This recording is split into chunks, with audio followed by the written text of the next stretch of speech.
ఆయన బయటకు వచ్చేసారు. అడిగారు, అవును లిటరలీ ఇప్పుడు ఈ అమ్మాయి చెప్తోంది, నా ఇంటికి ఈ అమ్మాయి ఏమంటుంది, నా ఇంటికి రీతు చౌదరి వచ్చింది, ఇదిగో ఫుటేజ్, ఇదిగో ఆ అమ్మాయి వచ్చింది. రీతు చౌదరిని కూడా లాగారు. ఆవిడ ఏదో వచ్చింది ఏదో పార్టీ చేసుకున్నారు, ఏదో అయింది, వెళ్ళింది. ఎందుకు చెప్తున్నానంటే అక్కడ ఇంకేమీ జరగలేదు కాబట్టి ఆవిడ లోపల వీడియో చూపించలేకపోతుంది. ఓకే. అండ్ ఇంకో విషయం ఏంటంటే ఈయన లోపల వీడియో కూడా చూపించాడు. ఈయనకి చక్కగా వెళ్ళాడు, డైనింగ్ టేబుల్ మీద కూర్చొని ఆయన తింటూ ఆయన రీల్ చేసుకుంటున్నాడు అక్కడ. నేను ప్లేట్ మార్చను, ఇదే ప్లేట్లో తింటాను, ఏదో కూడా మూర్తిగా.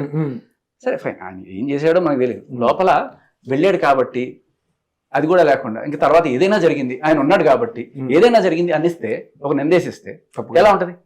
ఇప్పుడు రీతు చౌదరి మీద వేసినట్టు నువ్వు నా ఇంటికి వచ్చావు కదా, నువ్వు ఏదో చేసి ఉంటావు కదా, అంటే నేను పగలపూట వచ్చాను, ఆవిడ రాత్రిపూట వచ్చాను, అంటే పగలపూట శృంగారం చేయకూడదని ఎక్కడన్నా విషయం ఉందా?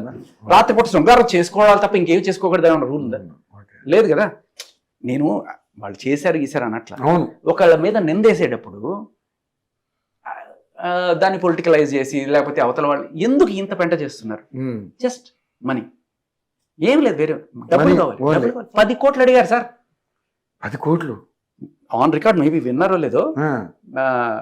ఇతన్ని పోలీస్ స్టేషన్కి పిలిపించి 8 గంటల పాటు అక్కడ కూర్చోబెట్టి, 8 గంటల పాటు మాదాపూర్ పిఎస్లో అక్కడ అడిగారట పోలీసుల ముందు సెటిల్మెంట్. అంటే ఇస్తాను, మీ ఏం కావాలో ఇస్తాను అని చెప్పి ఒప్పుకుంటేనే